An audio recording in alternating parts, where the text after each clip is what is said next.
live. This is HOA Today. HOA Today is a live stream about communities, about homeowner associations, and this live stream is brought to you by Zayuk.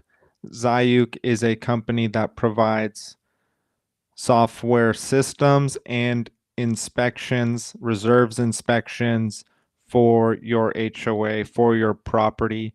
Some states have required inspections, but regardless, if you own in an HOA, consider reaching out to us and consider using our software. And when you need a reserve study inspection, reaching out to us for your inspection so you can capture and store all of your data related to your property, all that structural data, any deficiencies or any issues that need to be noted, especially over years. We provide you a platform to view that data, and for your vendors, your managers, and future owners to view that data and to interpret that data. So we will go through some current events. That's what we usually do in the live stream. We're going to try and get a guest on soon, a vendor in the local area, but today we are going to go through some current events. So this is from WPTV West Palm Beach. Wellington residents hope HOA address persistent rat infestation.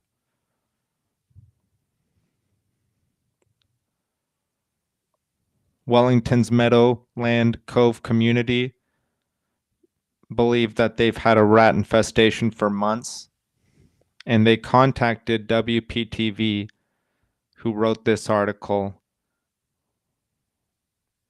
One resident, Michael Bell, raised issues with the HOA but received no clear solutions.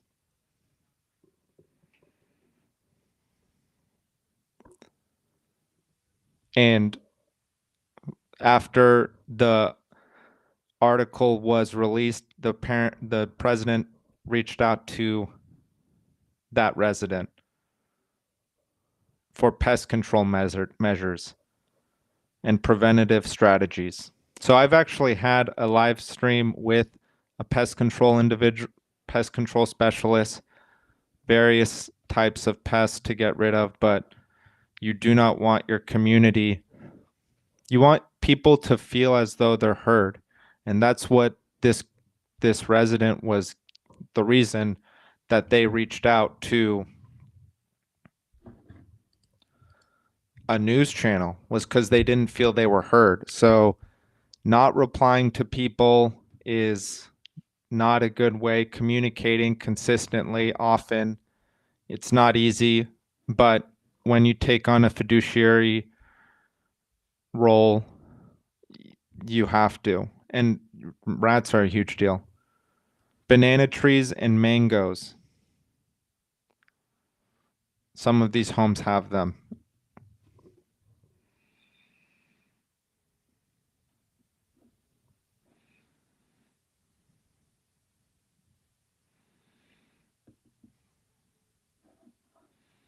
And the residents have given the HOA 60 days. So communication, communication, communication. All right, this is from WFTS Tampa Bay. Disputes over board elections contribute to $360,000 in special legal fund expenses.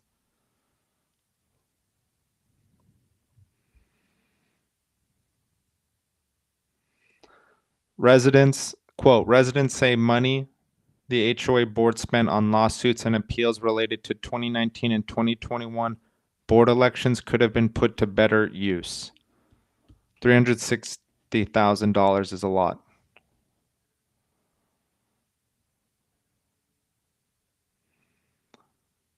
The community feels that there may be unnecessary litigation.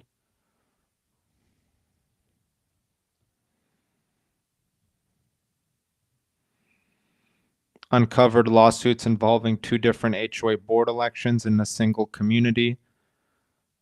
And again, that supposedly cost $360,000. Oh, and this community is massive with over 1,800. It's called the Plantation of Carrollwood in Hillsborough County. Large, quote, a community this size is larger than some of the cities in Florida, unquote.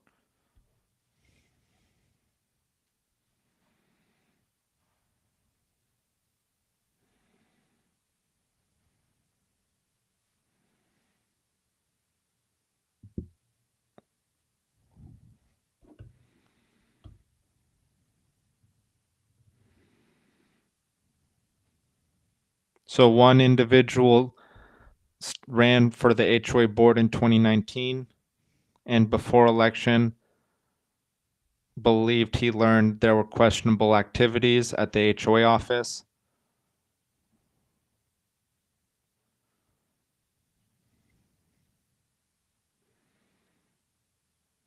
Supposedly asking residents how they're thinking of voting this year, and enticing them or suggesting they should vote for a specific person during a community event.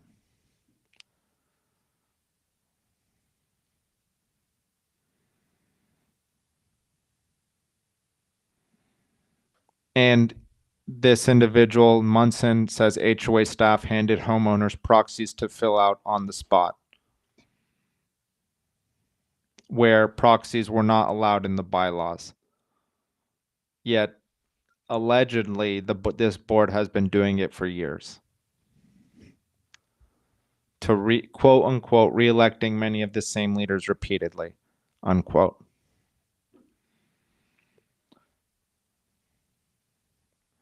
And there was a complaint made to Florida Department of Business and Professional Regulation, which is a body that investigates HOA election complaints.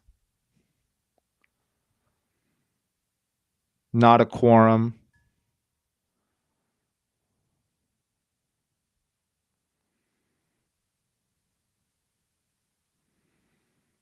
And afterwards, the DPPR stated that a new election needed to be ran, according to this one resident who had been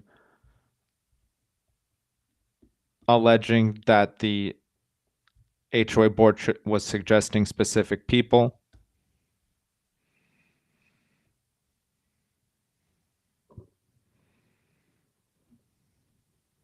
The board appealed, hiring another attorney.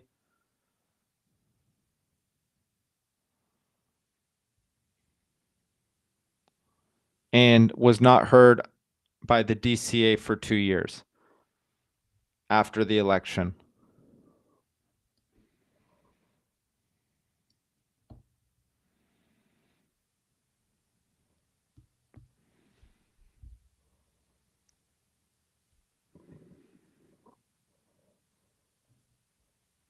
And that ended up costing well over supposedly hundreds of thousands of dollars.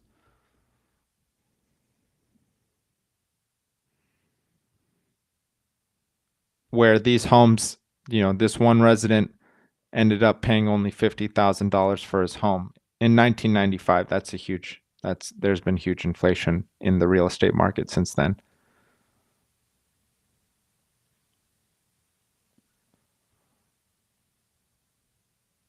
And the HOA lost their appeal. That's a huge deal.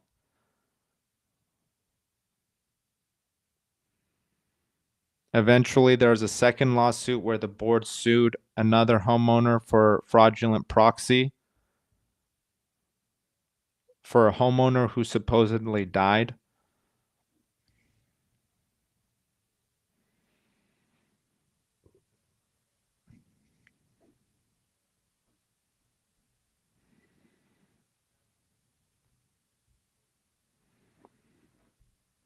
315 docket entries over 3 years, twice as many court events as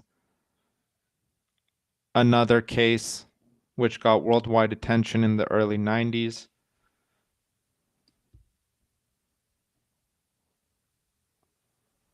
And now the issue is between 2020 and 2024, the board spent $291,000 more than it budgeted for legal special matters.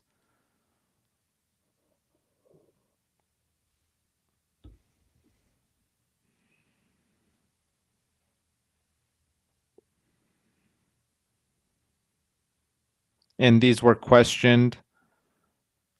The property manager, homeowner questioned them in April HOA meeting. And this money was being, this deficit was being funded by the reserves for the budget shortfalls.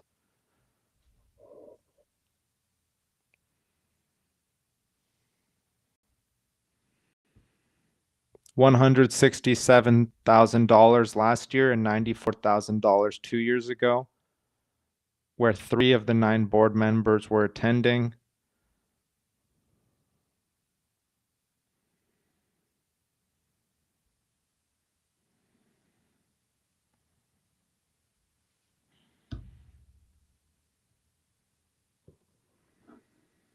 Munson, supposedly that resident, quote, got a big chunk of that money after the HOA lost its appeal, unquote.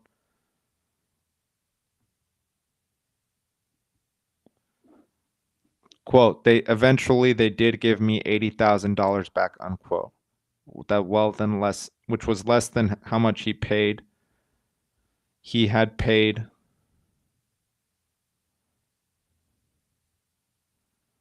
Munson's legal bills, which were just over $100,000. So it's tough because the resident who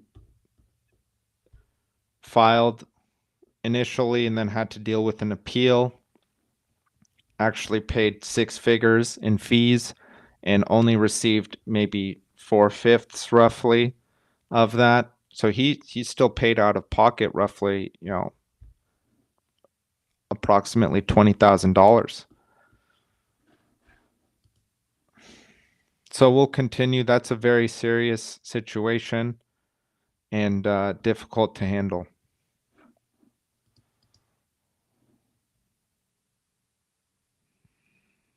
This is from Yahoo News.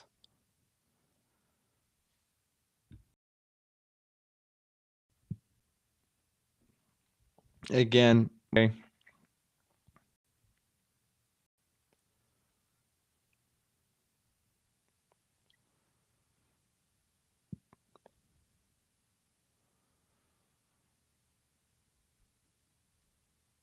Where one homeowner in an HOA was demanded supposedly to make renovations to their landscaping. This is single family homes.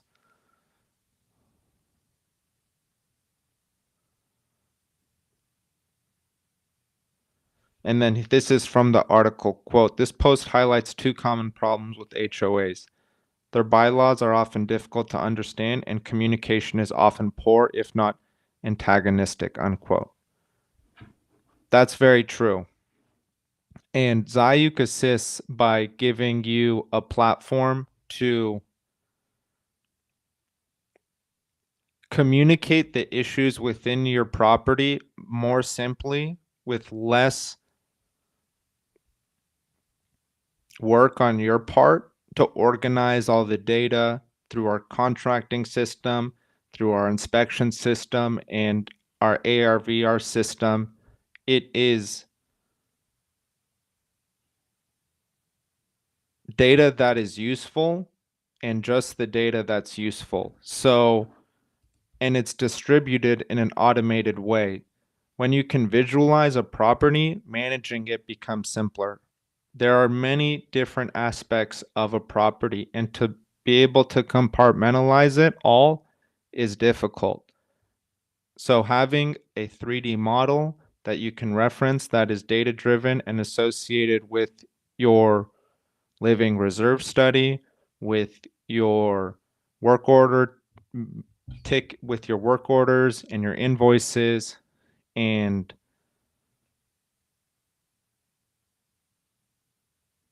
various other things, it becomes easier to manage, such as RFPs. So you're talking about, all right, now you need to get trees removed or trees trimmed, or you have a foundation of a building that needs to be replaced. Traditionally, people have to come in, or roofing needs to be assessed. If you have the documentation and you're able to distribute that to your vendors, to your managers, to your residents, it becomes a much easier platform to do all the work. So we'll continue.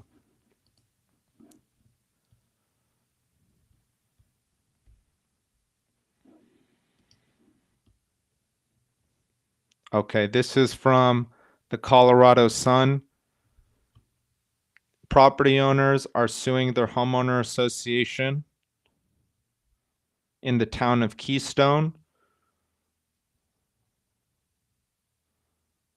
which is, they believe their HOA is controlled by Vail Resorts.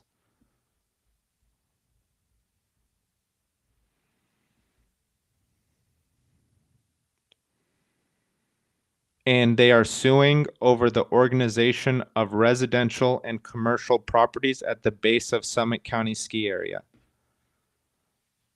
The residents dissolve KNC. Oh, and KNC is Keystone Neighborhood Company. The condo association formed in 95 and transferred to Vail Resorts.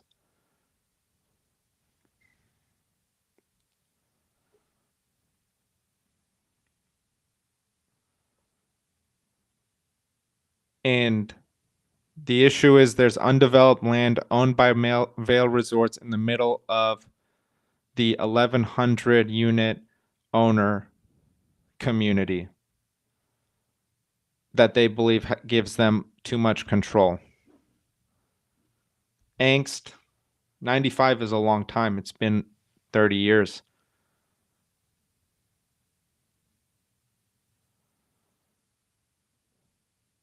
Quote, taxes to the resort, unquote, fund improvements and maintenance in the community. And the town was created in 24, which collects tax revenue to fund these services.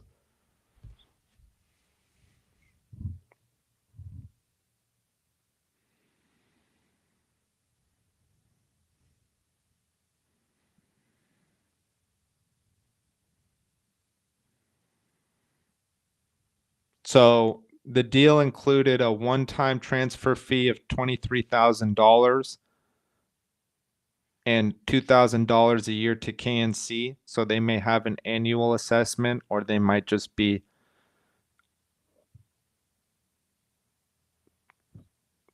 not, or that, yeah, I'm not sure.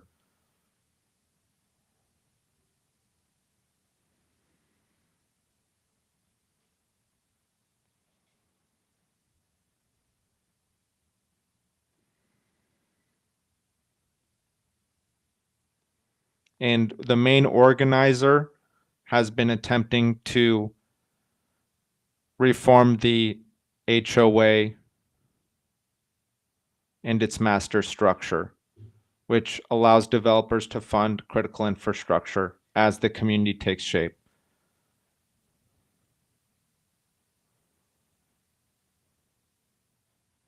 But now, I mean, 30 years is a long time. As the community matures, 30 years is a long time. People raise their families in there. And for, that their HOA, the residents are arguing that these new infrastructure changes are less vital.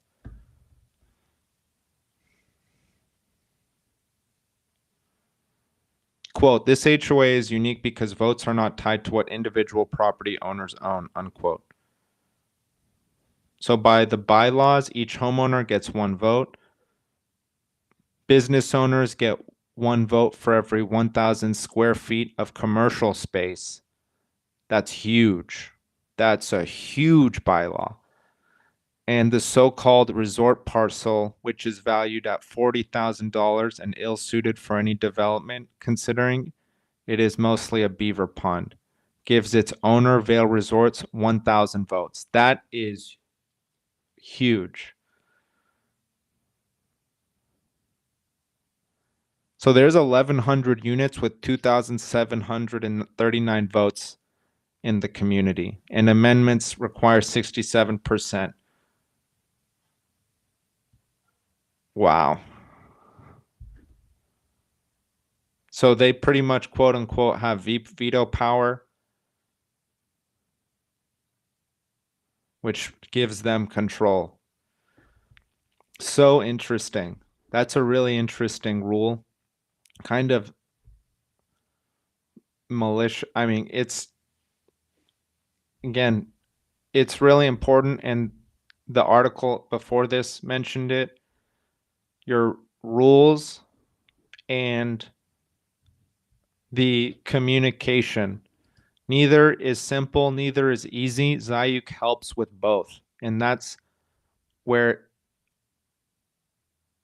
and especially with construction and legal issues, which both occur, people don't understand their governance items as well as they should, their bylaws, their CCRs, and what they sign up for when they purchase in a community.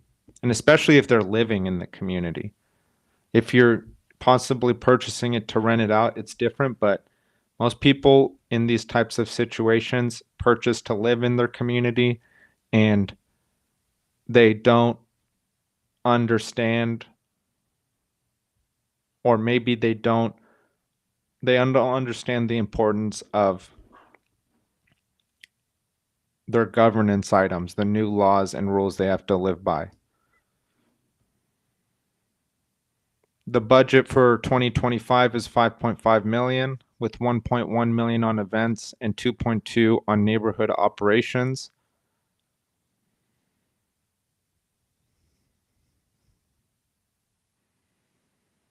Nine directors. This is a very uniquely structured association. The town of Keystone, again, incorporated in 24.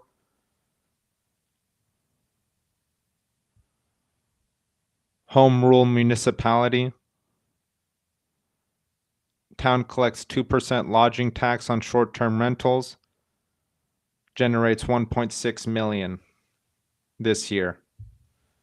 And 3.4 in taxes.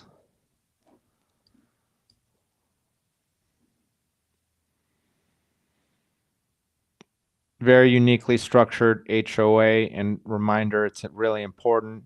Sometimes you purchase in a community or a building like that or a property like that, and there's a lot of obvious pros.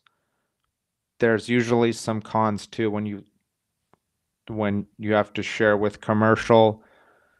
Your governance and your bylaws become so important, and it's very difficult. You can see there in that in that article, the commercial owners had much more power than the residential owners. One vote for every 1,000 square feet, I believe, and one owner had over 1,000 square feet, one corporation out of 2,700 approximately. That's a huge voting share. Okay, let's continue.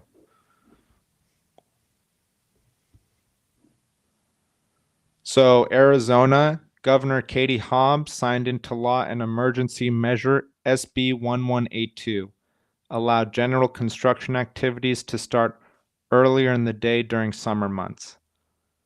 Since it was enacted, construction crews are being denied access to certain community associations as early as that allows.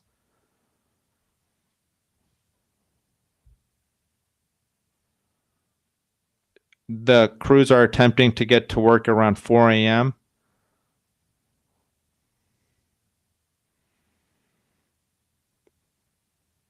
And it was, quote, done and implemented on an emergency basis, unquote, because of the summer heat in Arizona. And this is Phoenix.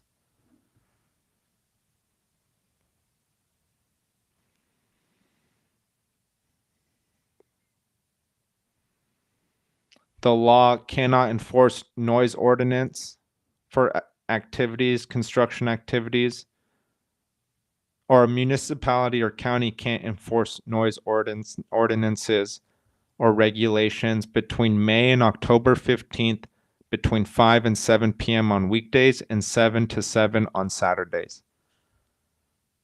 Quote, noticeably absent is any mention of community associations at all, unquote.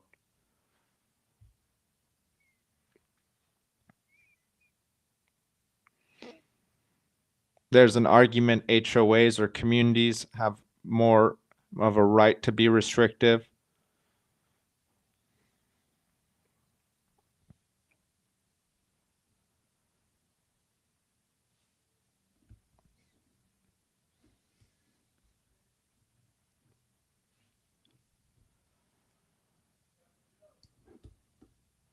Requires balance. It's a difficult situation.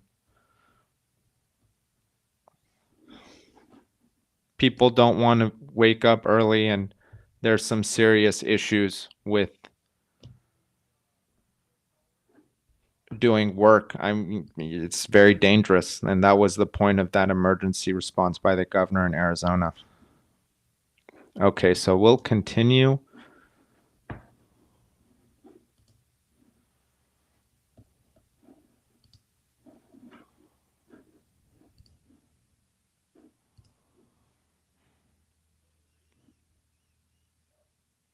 This is from the Miami Herald.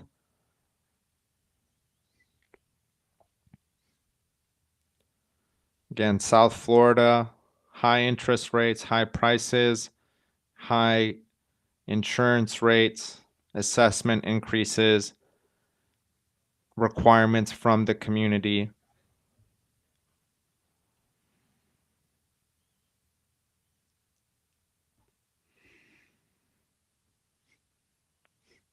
Oh, and then this one listing included a warranty program that protects buyers against assessments for up to 3 years.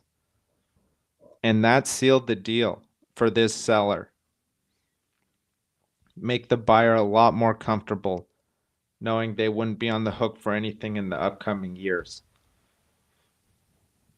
That was done by Don Wilson of Wilson Realty Group, or they were confronted with a similar situation.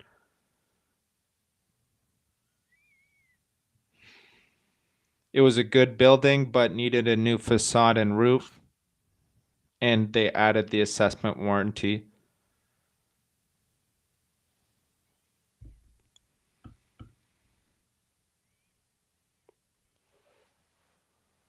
It's offered by HOA Warranty, the brainchild of Rhett Graves.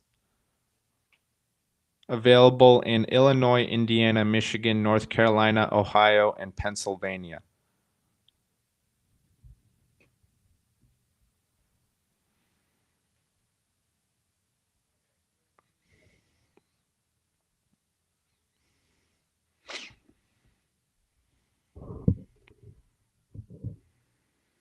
An estimated 70% of HOAs are underfunded with little or nothing in the tank for replacing aging roof.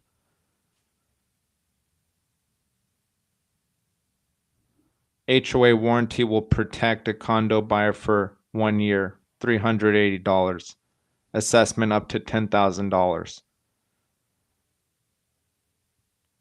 That's a great service.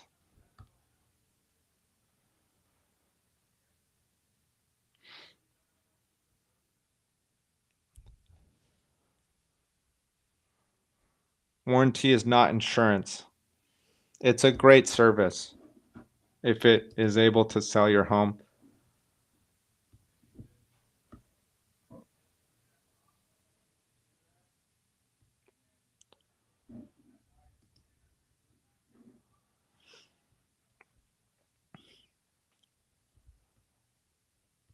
This is from NBC6 South Florida.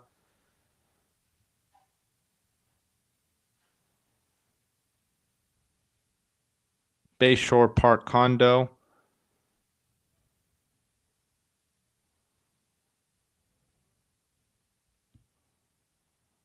built in the 60s. 30 of the 39 units are owned by a single developer.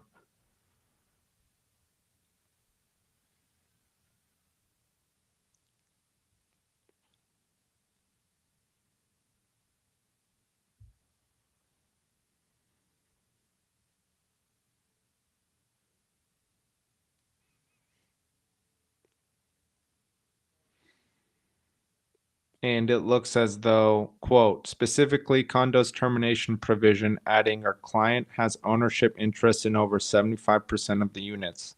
All current members of the board have consistently sought to block termination, unquote. And the developers are reaching out to existing owners.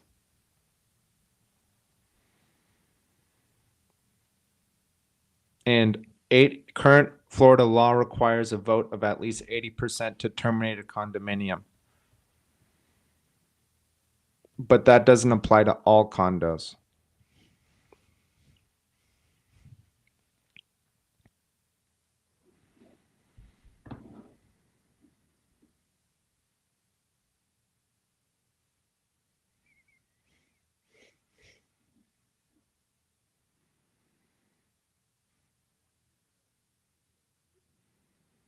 And one partner from Eisinger Law Firm explained that Bayshore Park's declaration requires 75% of owners coming together into an agreement to terminate.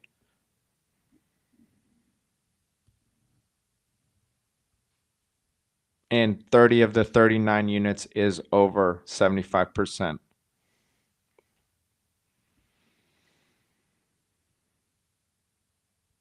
What an interesting, it's very difficult.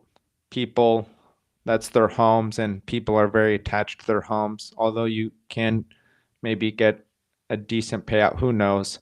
Each situation is unique. I should get someone who's specialized in buyouts and condominium closures. I'd be interested here on the podcast. Thank you, everyone. This has been a good live stream. Have a good week. Hump day. 2 or 3 more days to go till the weekend.